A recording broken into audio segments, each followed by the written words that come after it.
जय लोकनाथ जय श्री महादेव शंभो नमः पार्वती पते हर काल भैरवाय नमः श्री सीतारामाय महाराधाय कृष्णाय नमः ओम नमो भगवते वासुदेवाय लक्ष्मी नारायणाभ्यां नमः सत्यनारायणाय नमः शेष नारायणाय नमः यज्ञ नारायणाय नमः सूर्य नारायणाय नमः श्री हनुमते नमः सद्गुरु चरण कमलेभ्यो नमः शंकराय नमः गादी कौशिक प्रलादाय नमः नारायण नमस्तु नरस्ते नरोत्तमं देवी सरस्वती व्यासं ततो जयमुदीरये बोलिए वृंदावन बिहारी लाल जी की जय भगवती जगन्नाथ की जय।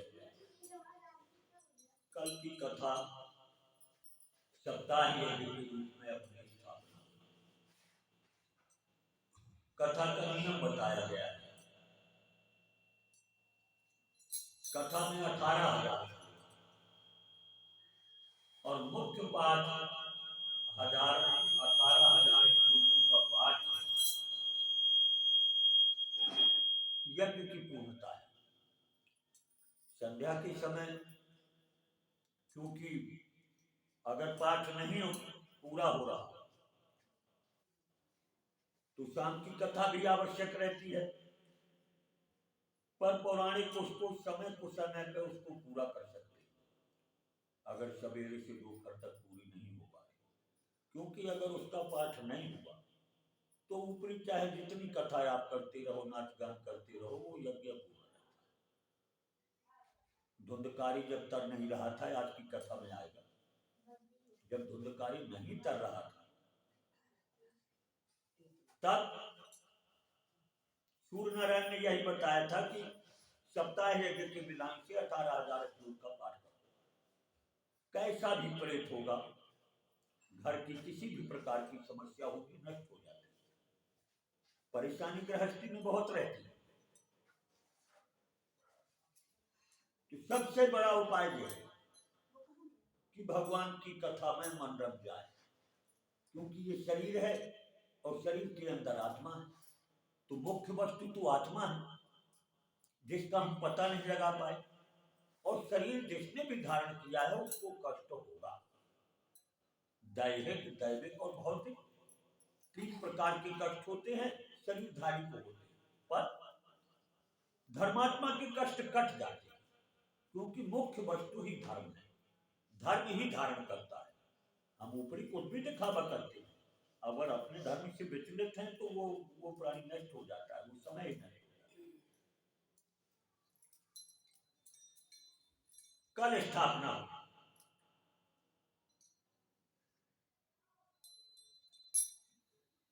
5 अध्यायों में प्रारंभ में श्रीमद् भागवत का महात्म्य बताते हैं कि भागवत कब से शुरू हुआ और भागवत से क्या होता है, किस प्रकार से श्रवण करना चाहिए। ये 5 अध्याय में, कोई भी पुराण होगा 5-6 अध्याय में पहले उसका परिचय बताया जाता है क्या।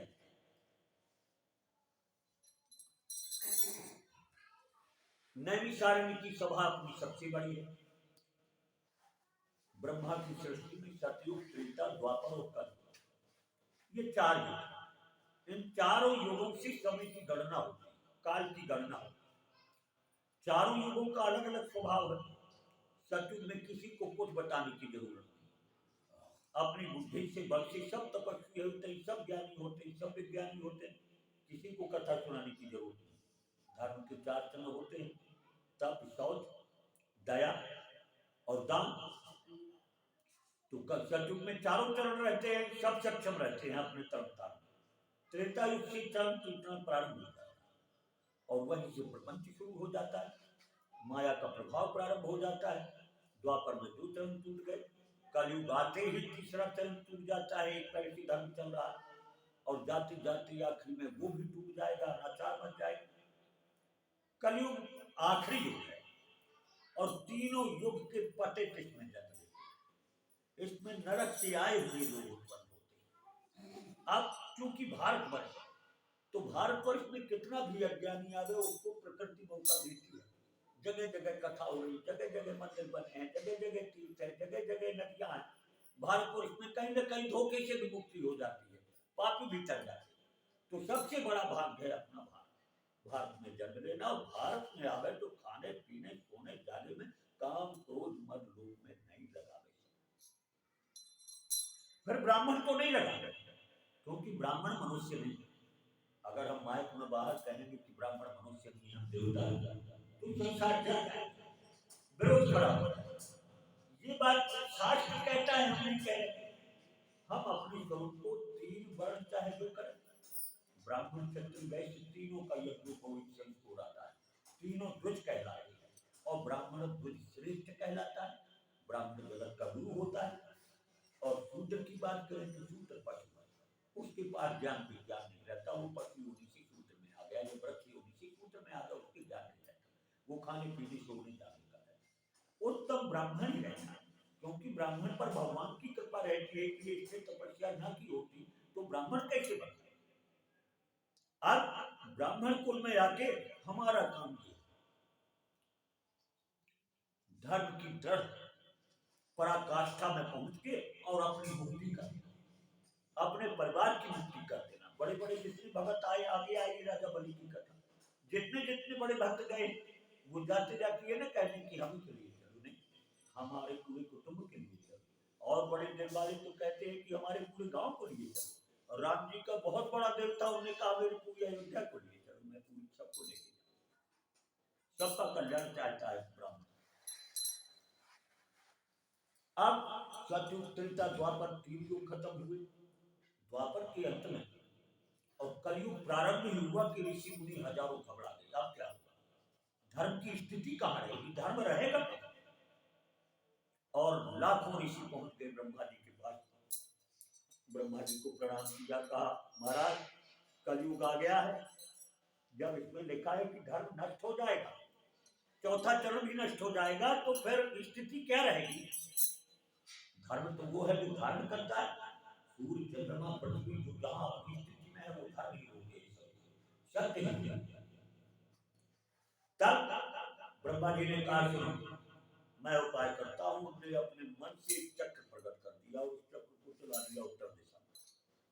महात्माओं से कहा आप लोग इसके पीछे जाओ, जहां चक्र की नेमी टूट जाए, उसकी धुरी टूट जाए, उसी स्थान में तुम रुक जाओ, फिर वहां कलयुग के दोष रहते हुए भी वहां प्रवेश नहीं करेंगे। चक्र चल पड़ा वो, और जाते जाते जाते उत्तर प्रदेश के सीतापुर जिले में नैमिषारण्य, नेमी मतलब वहां पर चक्र की नेमी टूटी। वो अरण्य था, जंगल था, जिस अरण्य में चक्र की नेमी टूटी उसको नैमिषारण्य कहा गया। और वो लाखों महात्मा बने। ये कलयुग है, चारों तरफ अधर्म फैला है, पर वहां प्रवेश नहीं करता। वहां आज भी हम जाएंगे तो महात्मा देखने को नहीं मिलेंगे, पर वो सूक्ष्म रूप से उन महात्माओं ने वहां जाके क्या किया, अपन 7 दिन का यज्ञ करते हैं, कोई 9 दिन का करता है, कोई 15 दिन का करता है। उन महात्माओं ने कलयुग की उम्र है 4,32,000 वर्ष, अपने 12 घंटे के दिन और रात, और देवताओं के दिन रातों में 6 माह का उत्तरायण सूर्य दिन हो गया, और 6 माह का दक्षिणायन रात हो गई। इतने बड़े दिन रात देवताओं के हो गए। उन बड़े बड़े दिन रातों में कलयुग की उम्र 12,000 वर्ष, तो उनने 12,000 वर्ष मतलब 4,32,000 वर्ष का और संकल्प कर लिया। कलयुग में धर्म होता है नहीं, कथा होते हैं, पुराण नहीं होते, क्या होता है क्या नहीं होता, वहां सब हो रहा है। क्यों हो रहा है, वो लाखों महात्मा सब मुक्त है, वो कोई कामी क्रोधी नहीं है, वो अपने शरीर को जीत चुके हैं, वो जीते जी मुक्त है। पर क्यों कर रहे हैं, वो संसार के हित के लिए कर रहे हैं, कि जिसमें पृथ्वी रुकी रहे, धर्म की मर्यादा नष्ट ना। जिस तरफ नैमिषारण्य की हवा चल जाती है वहां कथा कथा होने लग जाती है, अपने आप पुराण शुरू हो जाते हैं। तो कहा नैमिषारण्य वही भरत है, कहा नहीं नैमिषारण्य ये बन, जहां भगवान की कथा होगी, जहां भगवान का मंदिर होगा वो नैमिषारण्य होता है। हम घर में मंदिर क्यों बनवाते, मंदिर बना उसका क्षेत्र है, हमारे द्वारा स्थापित यद्यपि सौहार्द का होना चाहिए, पर नहीं, अभी हम सौहार्द के युग नहीं, फिर भी हमारा 10-20 हाथ में हमारा क्षेत्र बन गया भगवान का। इस 10-20 हाथ में जिसकी मृत्यु हो जाएगी वो दोबारा जन्म नहीं, वो परम धाम जाएगी। घर में जब किसी की तबीयत खराब होने लगे, बिल्कुल आखिरी वाली बात, तब बिल्कुल ये सोच ले वो हुआ में न पड़े, उसको लाके भगवान के चरणों में डाल दे कि जो हुआ सो हुआ, इसको तुम ले जा। क्षेत्र बन जाए जहां भगवान की कथा हो गई, जहां नेम टूट गई मन की, मन ही का चक्र तो विधाता ने चला दिया, मन रूपी चक्र चला दिया। जहां मन की गति टूट गई, मन रुक गया, वही नेम सारण बन गया। इस समय हमारे मन की नेम टूटी है, इस समय हम संसार से अलग है, और यह नेम सारण, उस नैमी सारण में कथा प्रारंभ हुई। कथा के व्यास कौन है? सूत जी महाराज, जिनकी 16 वर्ष की उम्र है, और 88,000 महात्मा बैठे। सबसे आगे सौनक ऋषि बैठे जो 1 लाख वर्ष के वृद्ध बूढ़े। उनको क्यों बैठाया गया? वो प्रश्न करने में चतुर है। आपको भी प्रश्न करने का अधिकार है, आपको भी प्रश्न करने का अधिकार है। तो श्रोता, वक्ता और प्रश्नकर्ता तीनों की गति होती है। अब ये जरूर रोक दिया गया कि यार कथा चल रही है, तुम कथा के बीच में ना बोलो भाई, उस प्रश्न को रख लो, जब व्यास होते तब उस प्रश्न को पूछो कि ये आप कैसे कह रहे थे, इसको समझाइए। तो उसमें दोष नहीं। सौनक जी बैठे आगे कि महात्मा अगर कोई बात कहते हैं तो वो प्रश्न करके उस बात को सुलझा सके, क्योंकि कलयुग का प्राणी तो प्रश्नोत्तर भी नहीं कर सकता था, इसलिए वो सारे प्रश्नोत्तर पहले कर उठे। जो अपन करते प्रश्न, वो पहले प्रश्न और उत्तर कर चुके हैं। भागवत की सभा बैठ गई और सूत जी ने भगवान को प्रणाम किया। सच्चिदानंद रूपाय विश्वोत्पत्त्यादि हेतवे तापत्रय विनाशाय श्री कृष्णाय देवम। सच्चिदानंद रूपाय, परमात्मा की 3 उपाधि, सत चित आनंद। सत्य यानी बिल्कुल निर्मल, चित यानी चैतन्य, कभी उसका होश खत्म नहीं होता, और आनंद जो आनंद स्वरूप है। परमात्मा को आनंद कहें, आनंद स्वरूप। हम सुख की कामना करते हैं, सुख नाम संसार का है, सुख तो संसार में मिलता है, एक दिन का मिला दूसरे दिन बुखार चढ़ा, ये सुख का है। पर आनंद क्या है? आनंद एक ही वो ब्रह्म स्वरूप है। भगवान कृष्ण का अवतार हुआ नंद बाबा के यहाँ, सबने ये तो नहीं कहा लड़का हुआ लड़का हुआ लड़का हुआ ना, लोग गा बैठे नंद के आनंद भाई जय करेंगे कि नंद की तो आनंद आया। तो सच्चिदानंद रूप है, जिसका स्वरूप ही सच्चित आनंद स्वरूप है। विश्वोत्पत्त्यादि हेतु में जो संसार की रचना करते हैं, पालन करते हैं और संहार करते हैं, उसी के कारण है। तापत्रय विनाशाय, जो दैहिक जैविक और भौतिक तापों का नाश कर देते हैं। अपन लोग दैहिक और दैविक तापों की पीड़ित तो रहता है, पूरा संसार पीड़ित है। तो कहते हैं श्री कृष्णाय वयं नमः, श्री कृष्ण की शरण में जाने से ये तीनों ताप नष्ट हो जाते हैं। यम प्रव्रजन्तमनुपेतमपेत कृत्यं द्वैपायनो विरहकातर्यादिभाव पुत्रेति तन्मयतया कर्मो विनेदो तम सर्वभूत हृदयं मुनिमान तूष्णि। यम प्रव्रजन,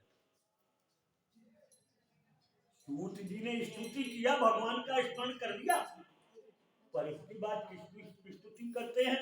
यम प्रव्रजंत मनुपेत मपन्त करते हैं।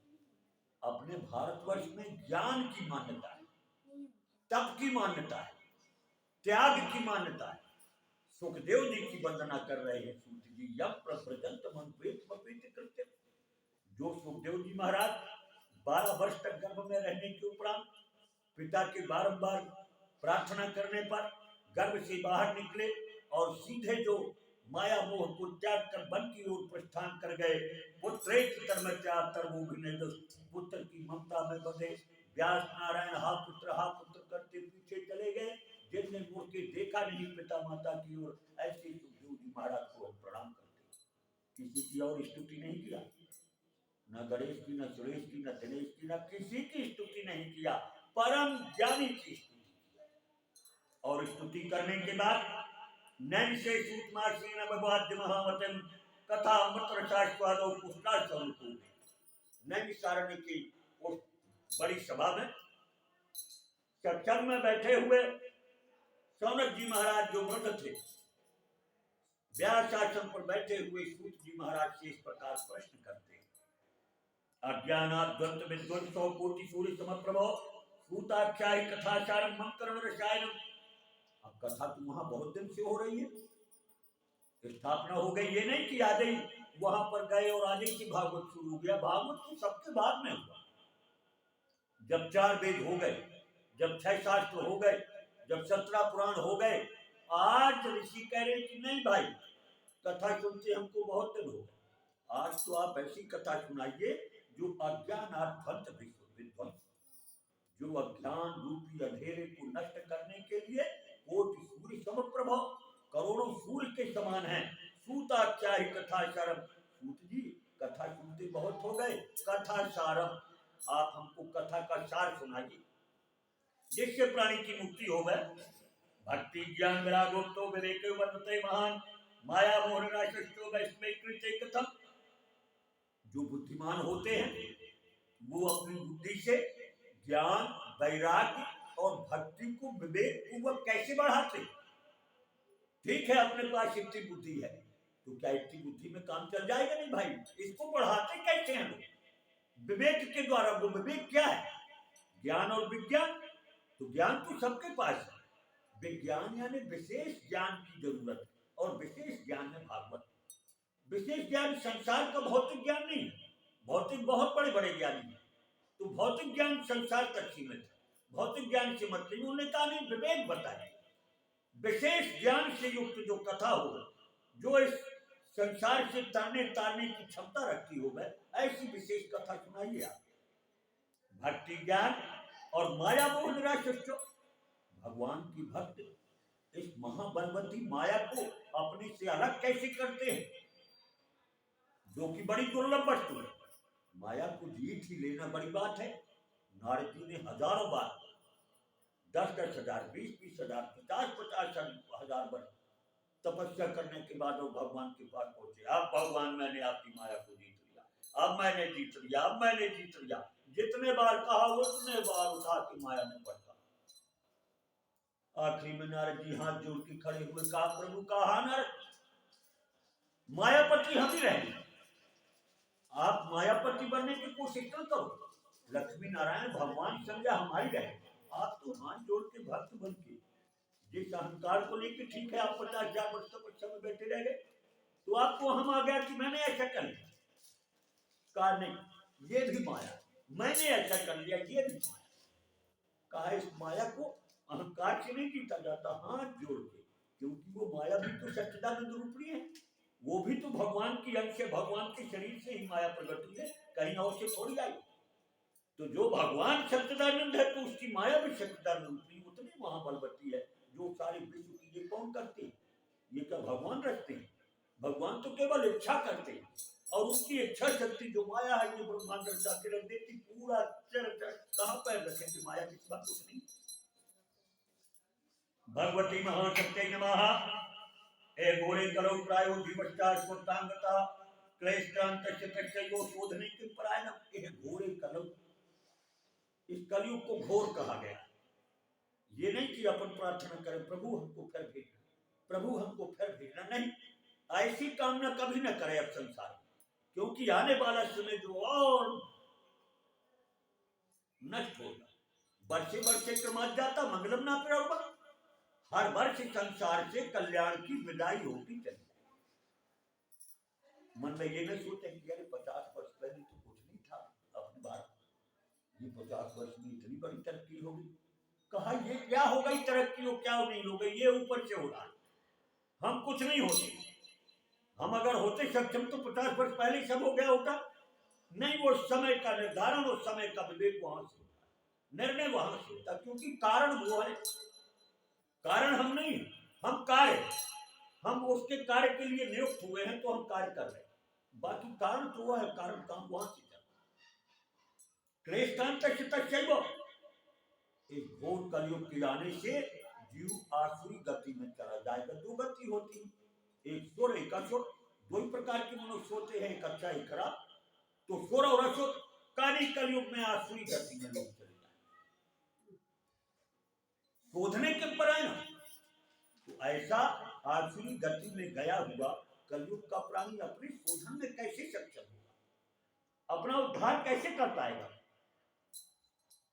श्रेयसाम बहुत श्रेया पावनाम च पावनम कृष्ण प्राप्ति करम सब साधन करता। सूत जी श्रेष्ठ से भी श्रेष्ठ, पवित्र से भी पवित्र कथा बताएगा कृष्ण प्राप्ति, जिससे भगवान कृष्ण की प्राप्ति हो गई। इससे अच्छी श्रेष्ठ कथा क्या है जिससे भगवान की प्राप्ति हो गई? प्रीति सोनक कहते थे यतिमत विचार को सब सिद्धांत निष्पन्न संसार भैराष्टम। अब व्यास नारायण की गद्दी में बैठे हुए सूत जी बोले, सौनक जी महाराज, आपने जो प्रश्न किया है उसके आधार पर मैं ऐसी कथा कहता हूं जो सर्व सिद्धांत निष्पन्न, सब सिद्धांतों का सार, चाहे जितने वेद हो, चाहे जितने पुराण संसार भरा हो, सबकी सार वचन में आज आपको बताऊंगा। ओम नमो भगवते वासुदेवाय। काल व्यास उपग्रह सोता श्रीमद् भागवतम शास्त्रम कलुकीर्ण भाषतम काल अभ्यास, काल रूपी सर्प से ग्रसित है संसार का प्राणी, कोई नहीं बच रहा काल। तो काल रूपी व्याध के मुख से मुक्त होने के लिए कलयुग में सुखदेव जी इत्यादि महात्माओं ने श्रीमद् भागवत को औषधि बताया। ये औषधि है संसार सागर से तरने के लिए। ये तस्मात् परम किंचित पुनः शुद्धेन विद्यते जन्मांतर बहुत परम तदा भागवतम। ये तस्मात् परम, इससे बड़ी संसार में तीनों लोक में कोई वस्तु नहीं। मन शुद्धेन विद्यते, मन को शुद्ध करने वाली ये ही वस्तु है श्रीमद् भागवत पुराण। जन्मांतरे बहुत पुण्य, जब अनेकों जन्मों के पुण्यों का उदय होता है तब हमको 7 दिन श्रीमद् भागवत बैठ के सुनने की कथा मिलती है। ये भी अपन नहीं कर रहे, ये तो ऊपर से मंजूरी हुई ना भाई। जब मंजूरी मिल गई तब अपना मन बुद्धि सब तो उनका है। जब हम उस योग हो गए, जब हम पात्र बन गए, तब ऊपर से ही सब होता है। ऊपर से भगवान ने हमारी इच्छा प्रकट की, क्योंकि यहाँ हमारा कुछ नहीं, वो सब कुछ इसी में बैठे और यही से संचालित कर रहा है दस इंद्रियों को। बस हमारी समझ का फेर है। जिस दिन ये समझ में आ गई उस दिन आगे आएंगी कथा। अभी तो आज शुरू हुआ। भगवती महाशक्ति नमः। परीक्षिते कथां वक्तुं सभायां संस्थिते सुधा कुंभं गृहीतुं देवाः तत्र समागमन्। आज ही की कथा में राजा परीक्षित को श्राप हुआ। तो राजा परीक्षित को जब श्राप हो गया कि आज के 7 दिन तुम्हें बाद तक्षक काटेगा, और वो गंगा किनारे बैठ गए, सुखदेव जी उनको कथा सुनाने लगे भागवत की। उस समय देवता है और देवता अमृत का घड़ा लेके आए। कहने लगी महाराज, आपके यजमान को मृत्यु का डर है, हमारे पास अमृत है, आप हमसे अमृत ले लीजिए। ये अमृत यजमान को पिला दे तो ये जीवित रहेगा, तक्षक का कोई फर्क नहीं पड़ेगा, और ये श्रीमद् भागवत रूपी अमृत हमको दे। महात्मा सुखदेव जी ने विचार किया, इनको दे दे, क्या ये पात्र हैं? भगवती महाशक्ति नमः। वह सुधा को कुठालो के पावन महान। विचार किया, ये तो देवता पुण्य करके स्वर्ग गए, जब तक इनका पुण्य है तब तक स्वर्ग में रहे। अब अगर स्वर्ग में रह के वो तपस्या करें और उपाय करें और ऊपर जाने को तो नहीं जा सकते। वहां उनकी तपस्या जब तक कुछ काम नहीं आएगा, वो केवल पुण्य का फल भोगने गए, और पुण्य खत्म हुआ फिर नहीं किया। तो ये कथा कहें अथवा न कहें क्या मतलब, पर भारतवर्ष का जो प्राणी कथा सुन रहा है वो सीधे, ये तो यही नीचे लटके हैं स्वर्ग में। यहां से तो सीधे बैकुंठ की लाइन मिलती है। बैकुंठ जाएगा, गोलोक जाएगा, साकेत लोक जाएगा, जहां से दोबारा आना नहीं पड़ता। उन्हें कहा देवता योग तुमको अधिकार ही नहीं सुनने। जब भारतवर्ष में तुम्हारा जन्म होगा तब श्रीमद् भागवत सुन के उसका फल तुम्हें प्राप्त होगा। और सुखदेव जी ने अमृत नहीं दिया, कहा वह कथा वह सुधा लोके, कहा तो ये संसारी अमृत, और कहा परलोक सुधारने वाला कथा रूपी अमृत। सुखदेव जी ने उनको अमृत नहीं दिया। अब जब 7 दिन की कथा में राज्यो मोक्षम तथा वीक्षम पुराधाता विस्मृता सत्यलोके तुलाम बंधवा तोरे साधना निजा। जब 7 दिन की कथा में और राजा परीक्षित की मुक्ति हो गई, ब्रह्मा जी को भी आश्चर्य हो गया। आश्चर्य हुआ कि क्या है आखिर इस कथा में कि प्राणी सीधे वैकुंठ चला गया। ब्रह्मा जी ने अपने लोक में एक तराजू बनाया और उस तराजू में एक पलड़े में पूरे पृथ्वी के तीनों लोग के शास्त्र रख दिए और एक तरफ श्रीमद् भागवत रखा। श्रीमद् भागवत का पलड़ा पृथ्वी से नहीं उठा। ब्रह्मा जी ने भी हाथ जोड़ा और कहा मुक्ति देने वाला केवल श्रीमद् भागवत है और सब सुनने वाले हैं। भगवती महाशक्ति नमः। मेरे भगवत रूपम शास्त्रम भागवतम करो पटनाथ छनाथ चद्दू वैकुंठ फलदायक। मेरे भगवत ब्रह्मा जी ने स्वीकार किया और इस बात को कह दिया सारी प्रजा में कि श्रीमद् भागवत पृथ्वी में भगवान स्वरूप सेवनाथ पठनाथ श्रवनाथ इनको पुस्तक मान के घर में नहीं रखे, इनको तो भगवान ही मान के अपने घर में रख दे और जैसे भगवान की पूजा होती है वैसे इनकी पूजा करें, क्योंकि ये सेवा करने से श्रवण करने से जिस किसी भी प्रकार से श्रीमद् भागवत नाम लेने से ही सारी पीड़ा दूर होती है। मां दुर्गा देवी नमः। शंकादेय पुरा प्रोक्तम नारदाय व्यापरी।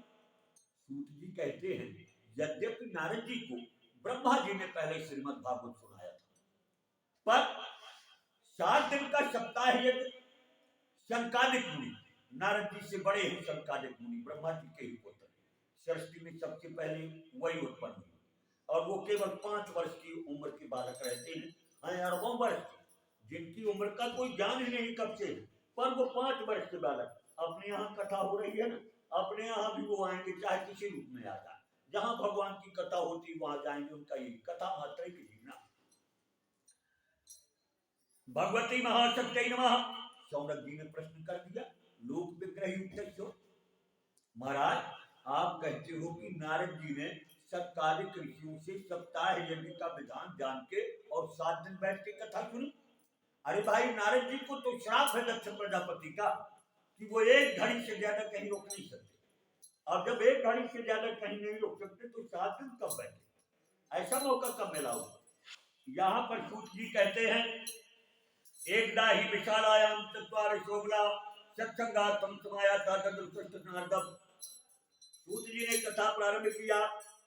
एक समय ब्रह्मा के 4 पुत्र शरद सनंदन सनातन और शंकुमार चारों महात्मा सत्संग करने के लिए बद्रीनारायण गए। दर्शो तत्र नारदम, वहां जाकर के उन्होंने नारद जी को बैठे देखा।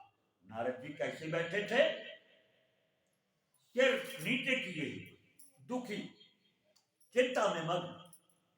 कथम ब्रह्मन दीन मुखा कुतश्चिंता प्रो भवान त्वत्तम गम्यते कुतो कुतश्चागमनं तमो। शंकालिक ने प्रश्न किया महात्मा नारद जी कथम ब्रह्मन दीन मुखा, आप दीन मुख होके कैसे बैठे हैं, चिंता से व्याकुल कैसे बैठे हैं, जैसे किसी गृहस्थ का धन नष्ट हो गया हो और वह धन से दुखी गृहस्थ दुखी बैठा हो चिंता में मग्न। आप साधारण गृहस्थ की भांति ऐसे क्यों चिंतित हैं।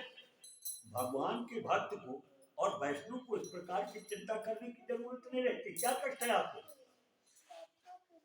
नारद जी ने उत्तर दिया महाराज अहम तो पृथ्वी या तो ज्ञात्वा शबोत्तमावती पुष्करम तो प्रयागम तो काशी गोदावरी। महाराज मैंने पृथ्वी को पवित्र जानकर पूरी पृथ्वी घूमा और इसके बाद भारतवर्ष घूमा। पुष्कर प्रयाग काशी गोदावरी तथा हर क्षेत्रम कुरुक्षेत्रम श्रीरंग सेतुबंधनम एवं आदित्य तीर्थेषु, इन सब भारतवर्ष के पूरे तीर्थों में मैं घूमता रहा और घूमते घूमते नापश्यम कुत्रचित् धर्मो, मैंने कहीं शुभ कर्म नहीं देखा। आज कलयुग के 55 साल मतलब 30 वर्ष व्यतीत हुए थे और नारद जी घूम गए।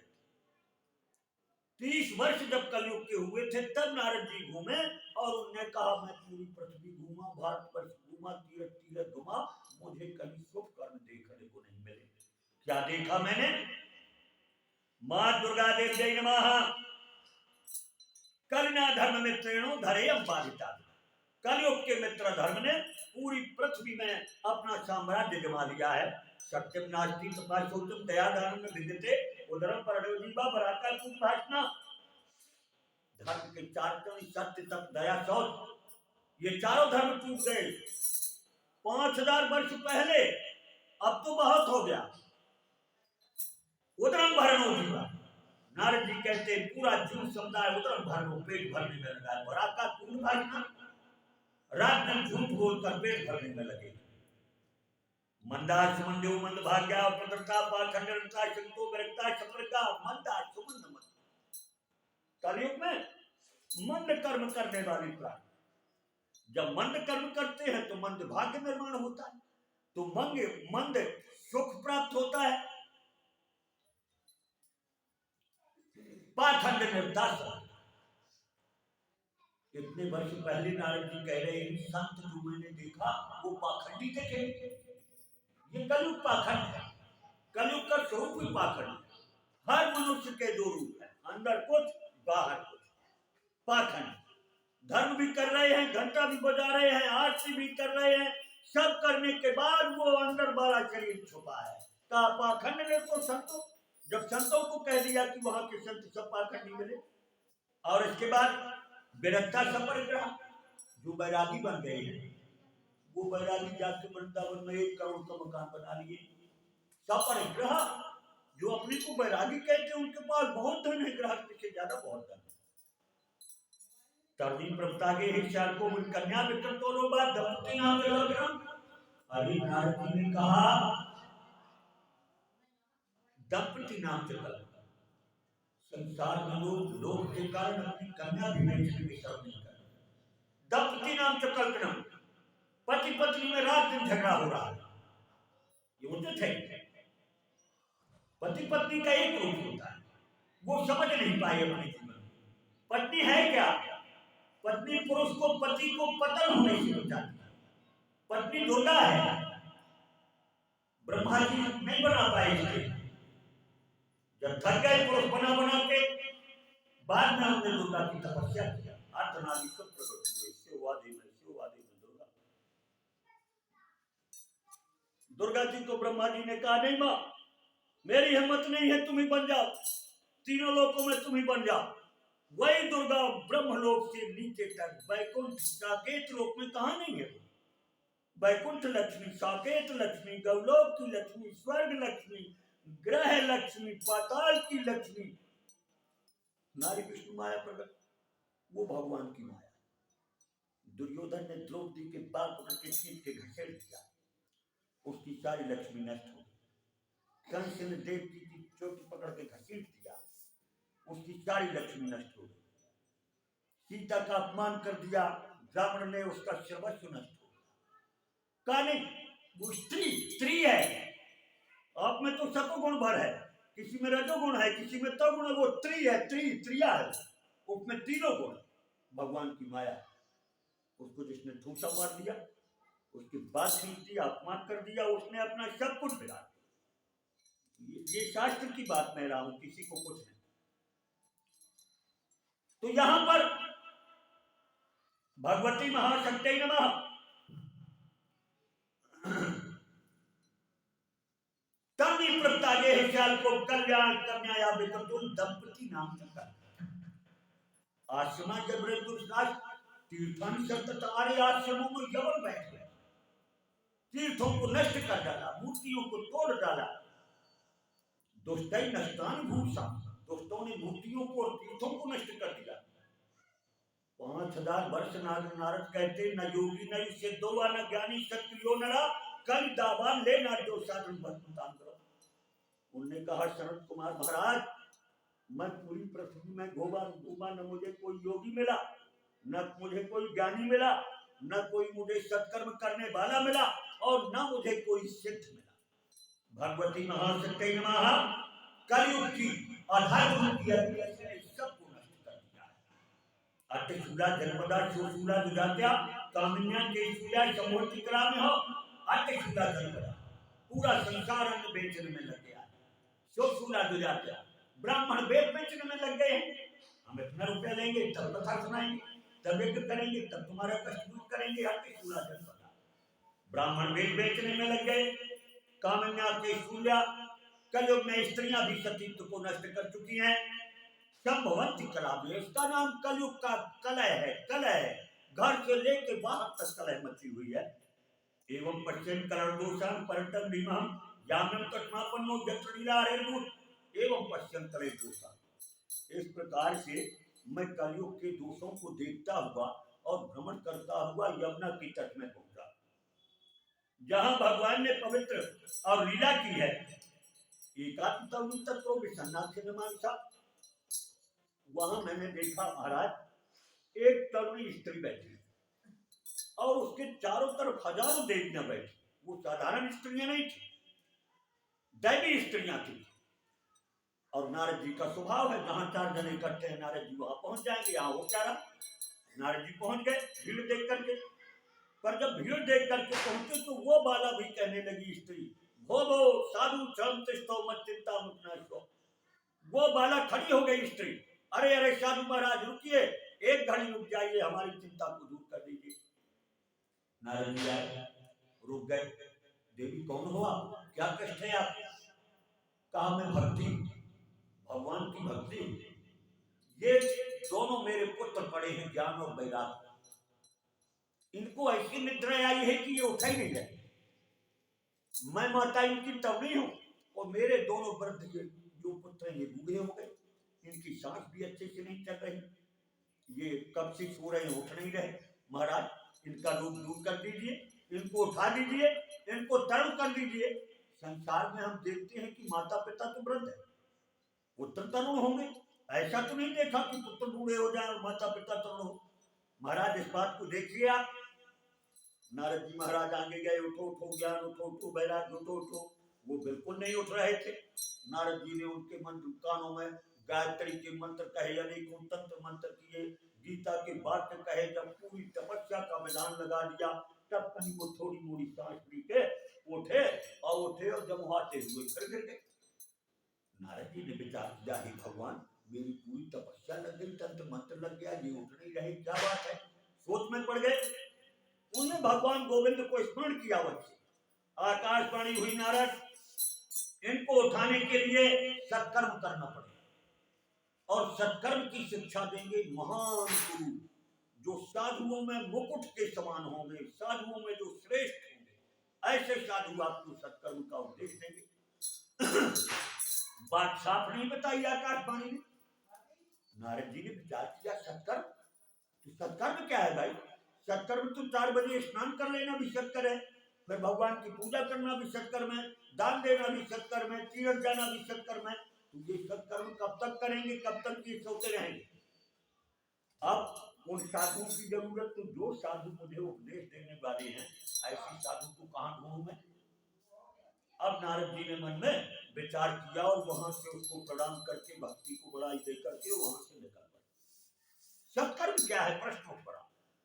अब वो निकले, जो मिलता उनसे, जो भी मिलता, चाहे ज्ञानी मिले चाहे अज्ञानी मिले, तो भाई सत्कर्म क्या है? क्यों भाई वो गुरु कहाँ मिलेंगे जो सबसे ऊंचे हैं, वो साधु कहाँ मिलेंगे? अब कौन जाने, जो बात नारद जी को मालूम नहीं है वो साधारण मनुष्य को कैसे मालूम?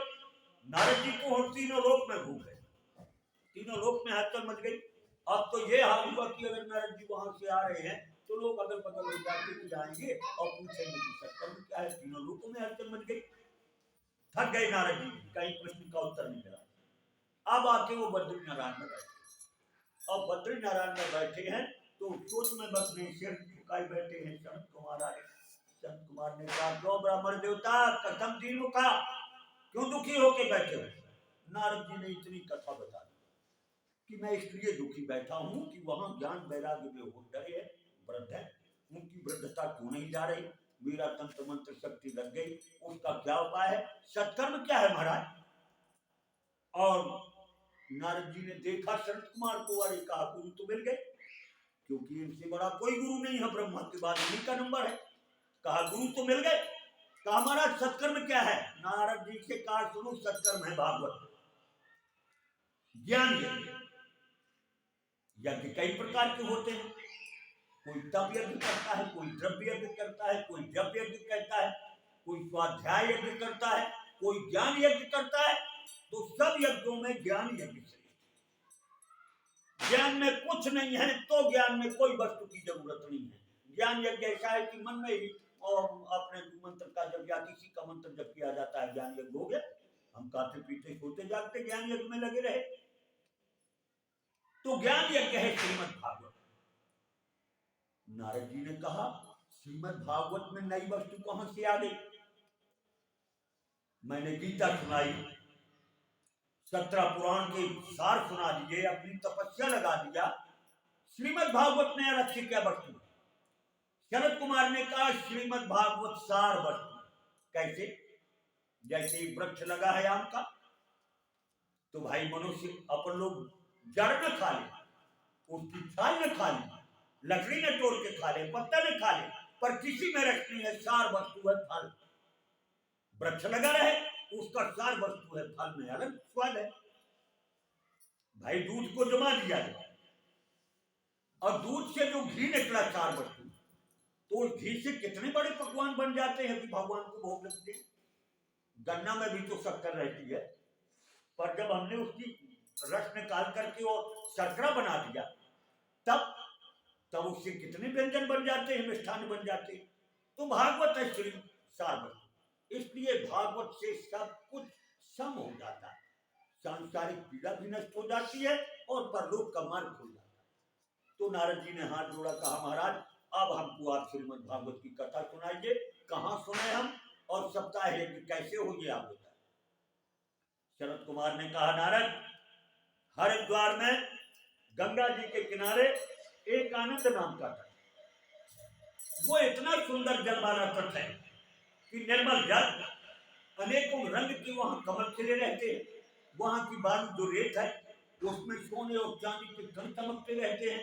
वो ऐसा शांत क्षेत्र है, देवता ऋषि मुनि गंधर्व वहां पर आके साधना करते हैं, जप करते हैं, तप करते हैं और शांत होकर बैठते हैं। बस मंत्रणा हो गई और 4 भाई हैं, सनत सनंदन सनातन शरद कुमार, वो चारों एक से हैं, चारों भाई 5 वर्ष, और 5 में नारद जी महाराज, किसी को नहीं बुलाया गया, पांचों ही चल पड़े हरिद्वार की ओर। अब समाधि में तो लाखों महात्मा बैठे, हमारे यहाँ भागवत हो रहा है, पर हिमालय में बैठा महात्मा वहां की जानता होगा कि भागवत कहाँ का।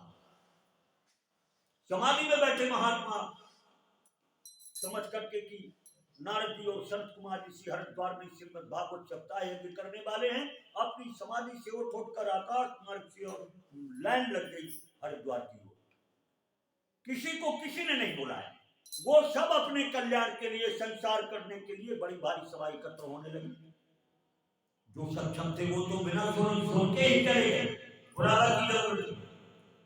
और जो नहीं जा पाए, लोग थे, लंगड़े थे, लूले थे, अपने ब्राह्मण वंश में भगत महाराज के बहुत शिष्य, लाखों करोड़ों शिष्य, तो अपने शिष्यों के द्वारा उन रोगी लूलों डोली बनाकर, डोली में बिठा कर हरिद्वार भेजा महाराज ने कि इनका कल्याण हो जाएगा, ये संसार से मुक्त हो जाएंगे, इनका दुख दूर हो जाएगा। बड़ी भारी भीड़ सभा एकत्रित हुई हरिद्वार में, और हरिद्वार में जब सभा एकत्र हुई, वहां पर श्रीमद् भागवत प्रारंभ, सप्ताह यज्ञ का संकल्प पूर्वक देवताओं की पूजा हुई, और जो ही पूजा प्रारंभ हुई, पाठ प्रारंभ हुआ, कथा प्रारंभ हुई, वो तो ऐसे महात्मा थे कि प्रश्न उत्तर में सक्षम थे। नारद जी ने महाराज कहा कि महाराज संत कुमार जी, श्रीमद् भागवत से कौन कौन पापी तर जाते हैं? कहा पाप का नाम ही नष्ट हो जाता है, ब्रह्म हत्या, चोरापान, जितने प्रकार के महापाप हैं, ब्राह्मण की हत्या, मदिरा का पान, स्वर्ण की चोरी और इनका साथ करना, कुसंग में फंसना, संसार को पीड़ा देना, सारे पाप नष्ट हो जाते हैं श्रीमद् भागवत। जब श्रीमद् भागवत का श्रोता अपने घर को चलने लगता है तो उसके हृदय में स्थित पाप रोने लग जाते हैं कि अरे भगवान, हम वहां जाएंगे तो वहां से तो फाटक में हमको घुसने को नहीं मिलेगा, विष्णु भगवान के पास से डंडा मार के भगा देंगे। यहाँ आकर के तो बिल्कुल मुक्त प्राणी हो जाता है, मुक्त की स्थिति में हो जाता है, न काम, न क्रोध, न लोभ, न मद, न लोभ, न ईर्ष्या, न दाय, ये सब शुद्ध। अगर इसी प्रकार की हमारी स्थिति बनी रहे तो ऋषि कहते हैं कि फिर तरने में क्या संशय है। जिस प्रकार हम इस प्रकार बैठे हैं, अपने मन की स्थिति को बना के बस तरने की स्थिति यही रहती है। ये हमारा अभ्यास हो रहा है, अपना अभ्यास करें। अभ्यास हेतु कौन से प्रश्न, ये प्रश्न भगवान ने इसी अर्जुन में किया था। आप तो कहते हो ये कलयुग, ये कलयुग, ये कलयुग, अरे चर्चा में मना कृष्ण प्रमाथी पर बचना, ये हजारों हाथी की ताकत वाला मन कैसे बचता हो? कहा अर्जुन अभ्यास कर, तू कौन हो? अभ्यास कर। अभ्यास करते करते रसरी आवत जानते सिर पर परत निशान, पत्थर में निशान पड़ जाते हैं। अभ्यास करते करते ये मन और इंद्रियां जीत लिए जाते हैं। ये एकदम से नहीं जीते जाते। अपन लाखों जन्म से लगे हैं, अभी भी नहीं जीत पाए। इनको जीतना है, हमारे लिए चुनौती है। और क्या है संसार? काम क्रोध लोभ किस बार रखा क्या है संसार में? तो हम भी फंसे हैं उसमें। जैसे संसार फंसा है 3 वर्ण, तो 3 वर्ण अज्ञानी है, वो उस स्थिति में नहीं पहुंच सकते। ब्राह्मण को चुनौती है काम क्रोध लोभ। यहां तक आके हम बैठे, हम यहां से गिरे तो हाथ पैर टूट जाएंगे, बहुत नीचे जाएंगे। इसलिए शास्त्र कहता ऊपर चल, इनको जीत ले। काम क्रोध मद लोभ नाथ नरक के पंथ। ये 3 ही नरक के पंथ है।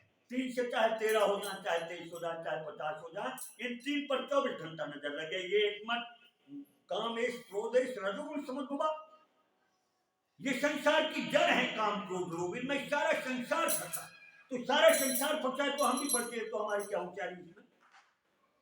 इसलिए संसार को न देख, 24 घंटा में नजर रखे, अपने को अपने देखे, अपने शरीर को जीता है। आदत पूरी सुधार लो, बस हो गया वजन।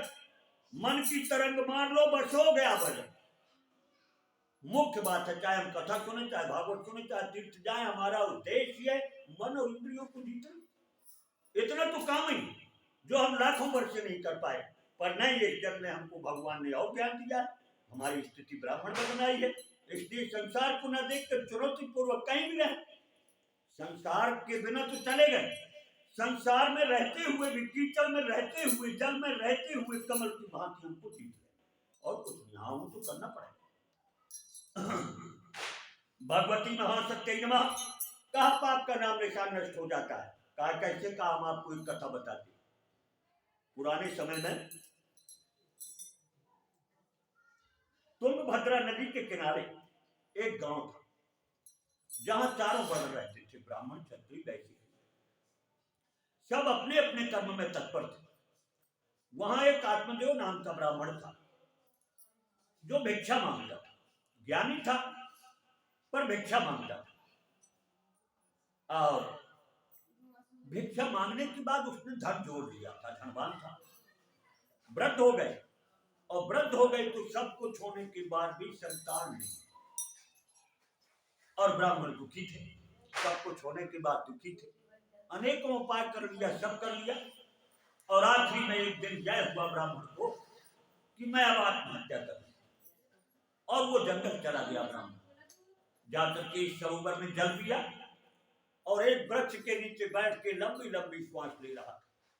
उसी समय एक साधु आ गए, सन्यासी आ गए। सन्यासी का खियाल था। सन्यासी ने प्रश्न पूछा, ब्राह्मण क्यों रो रहे हो? क्या कष्ट है तुमको?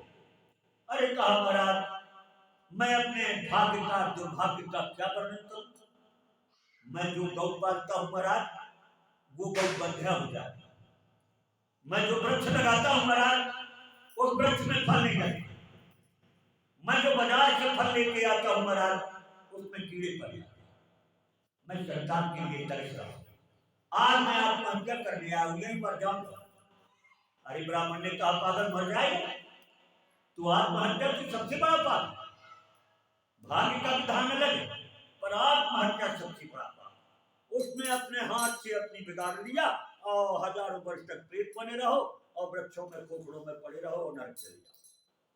इसलिए आत्महत्या नहीं करना चाहिए, किसी को भी नहीं करना चाहिए। अज्ञानी ही कर लेता आत्महत्या, जिसको कुछ मालूम नहीं रहता। रोने लगा ब्राह्मण, बहुत समझाया। सन्यासी ने कहा, पागल ब्राह्मण देवता, किसने संतान से सुख पाया है? संसार में सुख किसने पाया है? राजा चित्रकेत के 70,000 रानी और किसी के पुत्र नहीं थे। महात्मा के आशीर्वाद से एक रानी के पुत्र हुआ। अब एक पुत्र वृद्धावस्था में राजा दिन भर पुत्र के लाल प्यार में बैठा रहता, वहीं बैठा रहता, वही रानी वही पुत्र। बाकी की रानी जल उठी। एक दिन सबने मिलकर बच्चा को जहर दे दिया, मर गया। राजा इतना रोया कि तीनों लोक में कोलाहल मच गया। उसके बड़े शरीर को उठाने नहीं दिया। यमराज को आना पड़ा बालक का रूप धर के उपदेश देने के लिए। तब किसी प्रकार की भला करे कि सब संतान मिला के सुख मिला है, ये दैव संसार की कामनाओं से भगवान से जो प्राप्त हो जावे और अप्राप्त वस्तु को जबरन प्राप्त कर लेने में दुख हो जाता है। इसलिए संतोषमान ब्राह्मण जा अपने कर्म में लग जा। ब्राह्मण ने कहा नहीं मर जाऊंगा आप के सामने अभी मर जाऊं। अब सन्यासी को दया आ गई और उन्हें एक ठो फल लिया अपने तंत्र मंत्र से, कहा ले ब्राह्मण जा अपनी पत्नी को दे दे, अगर इसको खा करके वर्ष भर नियम से रहेगी, समय पर स्नान, समय पर ध्यान, नारायण की पूजा, पृथ्वी में शयन, एक वक्त भोजन, ऐसे नियम से रहेगी तो उसकी अच्छी संतान। ब्राह्मण आनंद में आए और अपने घर में धर्म पत्नी को, उनकी पत्नी का नाम धुंधली था, धुंधली को दिया, कहा ये फल खा ले देवी और इस प्रकार से नियम से रहना। फल दे दिया अपनी धर्म पत्नी को, भिक्षा मांगने में लग गए। अब वो धर्म पत्नी का मन फल खाने का नहीं लगा। मैं फल खाऊंगा, फल खाऊंगी, गर्भवती हो जाऊंगा, पेट बढ़ जाएगा, कब खाऊंगी, अपने शरीर को सजा नहीं पाऊंगी, अरे कोई कुछ अड़चन हो गई तो भाग नहीं पाऊंगी। इस कुतर्क में वो पढ़ के और बैठे बैठे अपनी स्त्रियों की कहानी बताती है। एक दिन बाद से उसकी छोटी बहन आ गई। छोटी बहन ने कहा बहन आप दुखी क्यों हो, क्यों चिंता में हो? कहा ये चिंता है। अरे कहा चिंता ना करो, मैं गर्भवती, तुम झूठी गर्भवती बन जाओ, जब मेरे बालक होगा तो मैं आपको बालक दे दूंगा, फिर मेरे पति को कुछ रुपया धंधा देना तो मैं आपको उसका पालन करती रहूं। बात तय हो गई, जैसी हो तब बता वैसी मिले साथ, जैसा मन में सोचू ये प्रकृति मदद कर देती है, ले यही खा ले लड्डू। अब बस 10वें माह में उसके पुत्र हुआ, वो चुपचाप लाके अपनी बहन को दे दिया। धुंधली ने अपने पति को कहा कि मेरे बच्चे के लिए दूध नहीं है, मेरी बहन के बालक हुआ था मर गया है, उसको बुला लो तो पालन कर देगी। उसके पति को कुछ रुपया द्रव्य धन दे के छोटी बहन को बुला लिया और वो बालक को पालने लगी धुंधकारी। अब छोटी बहन ने कहा था कि तू गर्भवती बन जाओ, ये फल खिला दे गौ माता, तू अंदाज हो जाए। अब 9 माह के बाद धुंधली के धुंधकारी हुआ, वो जो उसका पुत्र आ गया, और 3 माह के बाद और ज्यादा गौ के पुत्र हुआ।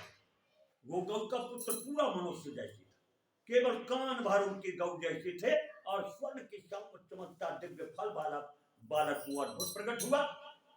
अब तो आत्मदेव ब्राह्मण ने बड़ा आनंद मनाया, कहां तो एक पुत्र को तरसता था, कहां उसकी गाय के भी पुत्र हुआ, और इलाके में बात फैली। 10 गांव के लोग आए देखने की, बड़ा आश्चर्य हुआ, आत्मदेव के भाग्य का वर्णन होने लगा। अब दोनों बालकों का नाम रखाया हुआ, गौ के समान कर्ण है जिनके, ऐसे बालक का नाम गोकर्ण रखा, और धुंधली का पुत्र है तो धुंधकारी रखा। पहले माता के नाम से काम चलता है, अभी तो कोई पूछेगा तो तुम्हारे पिताजी का क्या नाम, पहले माता जी का नाम पूछा जाता है।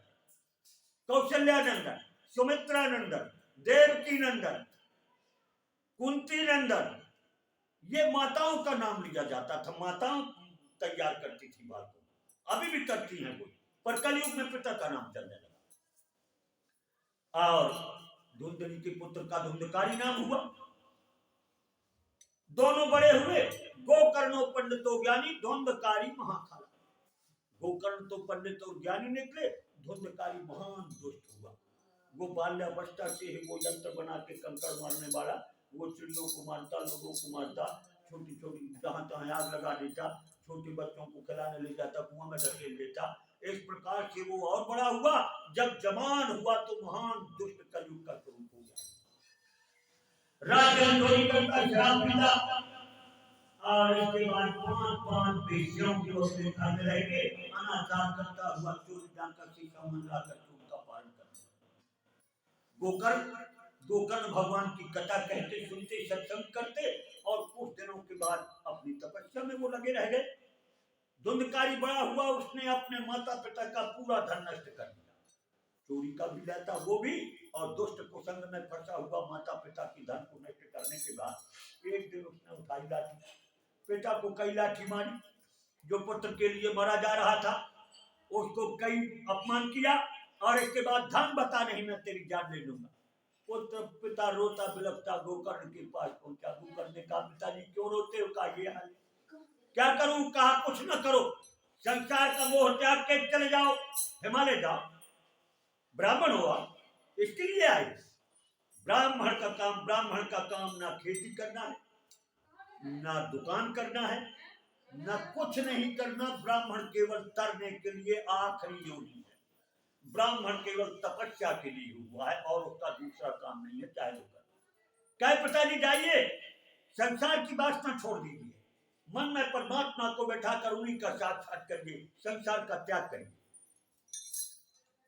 और गोकर्ण महाराज के कहने पर 70 वर्ष के बूढ़े पिता हिमालय की ओर जंगल चले गए।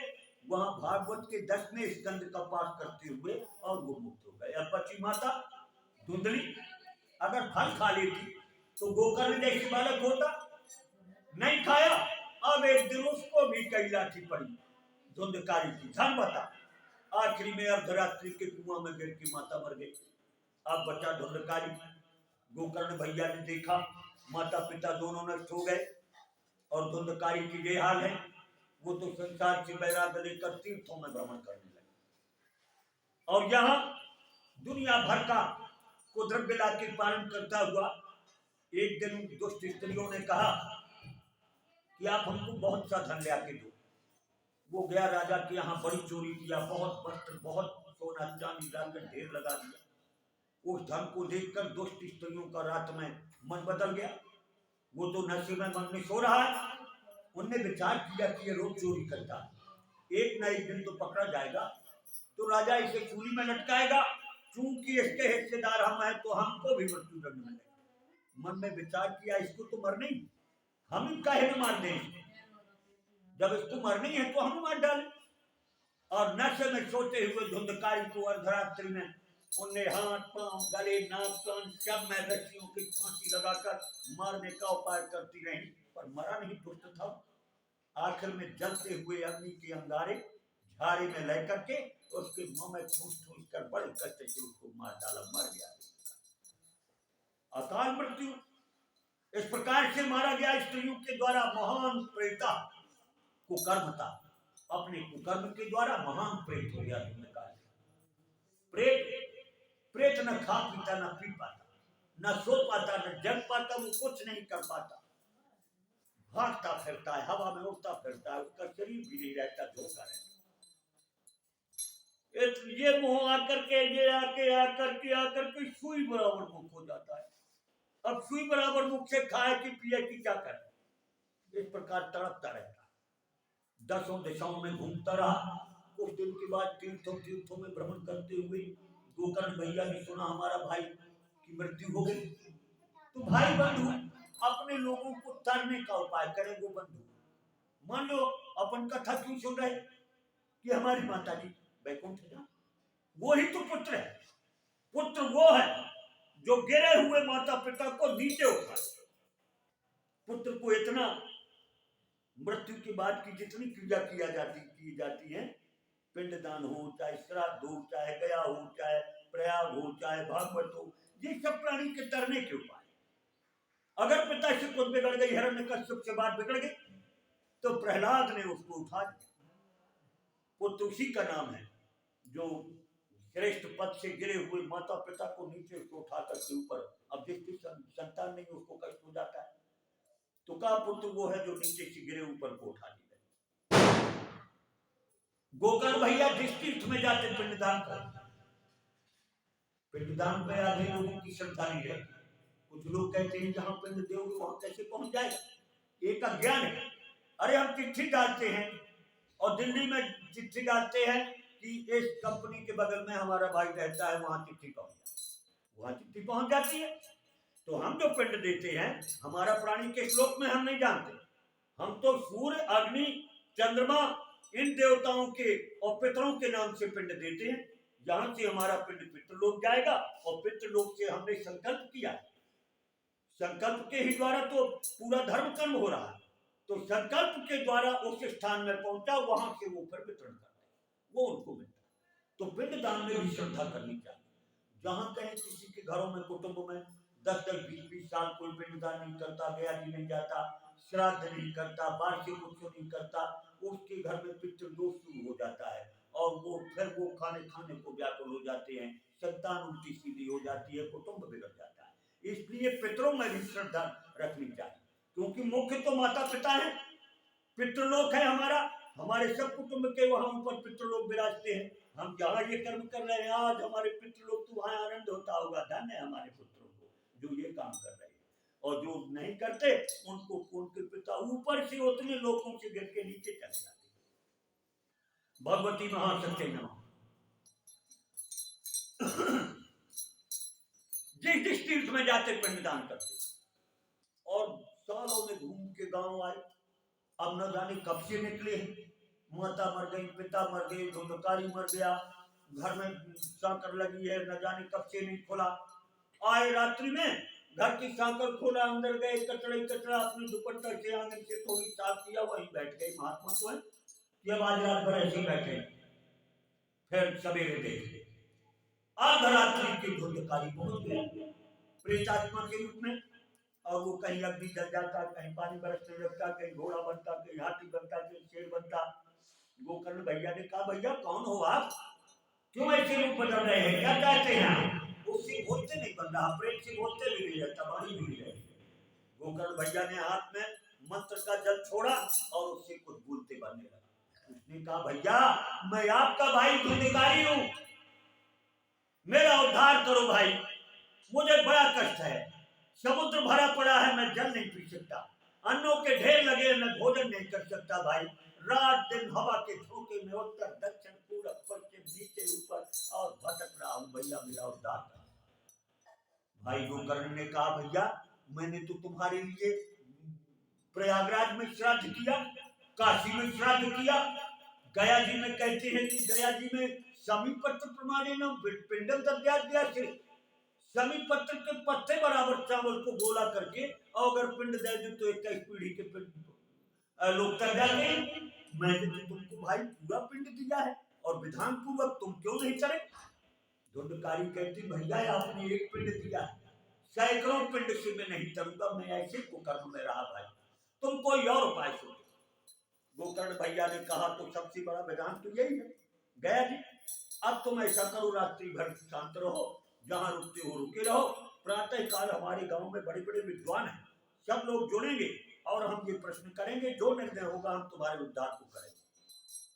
सवेरा हुआ, गांव वालों ने जाना गोकर्ण भाई आए हैं, अच्छे पुरुष हैं, गांव भर के बिना बुलाए लोग, सियाने वृद्ध विद्वान सब आए, गोकर्ण भाई आए, सभा की बैठे। अब जब सभा बैठी तब गोकर्ण भैया ने रात का प्रसंग कहा कि रात्रि में धुंधकारी के इस प्रकार की हाल है, और वो कहता है कि आप 1000 गया के पिंड दे तो मेरा उद्धार न होगा, क्या उपाय सुने? सब चुप रह गए। भाई सबसे बड़ा उपाय गया जी है, अब और कहां उपाय करें? एक वृद्ध विद्वान ने कहा कि महाराज सूर्य भगवान तीनों लोक के गुरु हैं, आप जगत गुरु सूर्य महाराज से प्रश्न कीजिए।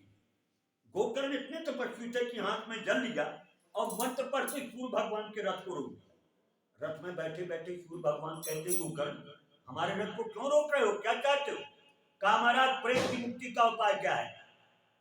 सूर्य नारायण ने कहा, सप्ताह यज्ञ के विधान से श्रीमद् भागवत के 18,000 स्तोत्रों का पाठ कर दो, कैसा भी प्रेत होगा वो तर जाए। और रथ आगे बढ़ गए। सबने कहा, ये तो अच्छा विधान है भाई, कोई इसमें परेशानी भी नहीं है, 7 दिन में 18,000 श्लोक का पाठ करना है। अब गोकर्ण तो सक्षम नहीं है, महात्मा है, गांव भर के लोग एकत्र हुए और सबने एकत्र पूरी व्यवस्था जमा दिया, गांव भर के लोगों ने एक ब्राह्मण को श्रोता बना दिया और गोकर्ण भैया आश्रम में बैठ गए, पुराण शुरू हो गया, श्रीमद् भागवत शुरू हो गया। अब जब पहले दिन की बैठकी हुई, पहले दिन की कथा हुई, आरती हुई, तो ये 60 बांस का बांस पहले से बनता जब से कथा शुरू हुई, क्यों कि ये भगवान का ब्रह्मांड है पूरा, इसके ऊपर चांदनी लगती, तो वो ऊपर चांदनी हो गई ब्रह्मांड की परत, और ये हो गया पृथ्वी लोक, और इसके नीचे हो गए 7 लोक, 7 लोक इसके नीचे, 7 लोक ऊपर, 7 लोग 14 भुवन का ये ब्रह्मांड का स्वरूप व्यास आश्रम। तो ये 7 लोग का 7 गांठ वाला बांस बनता था। अब पहले ये नारियल नहीं है, केवल 7 गांठ का बांस होता था। अब वो धुंधकारी आया, पहले दिन की कथा होते हुए तो सब कोई तो बैठे हैं। अब वो प्रेत कहाँ बैठे, वायु के रूप में। जब कहीं नहीं बैठ पाया तो इसी बांस में ढूंढते ढूंढते पहली गांठ के नीचे एक छिद्र था, उस छिद्र में प्रवेश करके उसी में टिक के बैठ गया सारी बांस। पहले दिन की कथा पूर्ण हुई, वो पहली गांठ जोर से चटक गई। सबने सुना, कोई लोग समझ नहीं पाए। पहली, दूसरी, तीसरी, चौथी, पांचवी, छठवीं, 7वें दिन में 7वीं गांठ चटक गई और वो प्रेतात्मा दिव्य रूप धारण करके ऊपर से आया विमान भगवान का और उस विमान में चढ़ने लगा।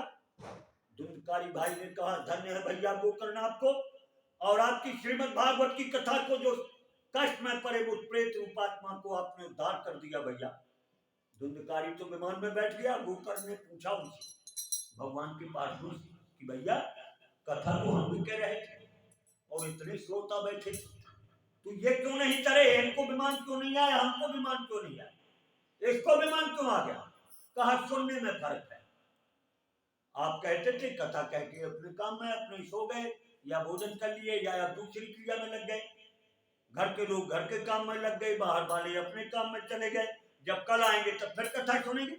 वो कहां जा, वो तो यहीं बैठा है। तो जो दिन भर कथा सुनी उसको रात भर घूमता रहा, रात भर घूमता, दिन भर कथा सुनता, रात भर घूमता। तो कथा को सुनते और गुनते हुए वो कथा में हो गया। ये कथा अपने एक दिन को नहीं, ये कथा अपने मन में बची रहनी चाहिए। अपने कहीं भी रहे भगवान की कथा याद आ जाए, मन में ही कथा कह ले।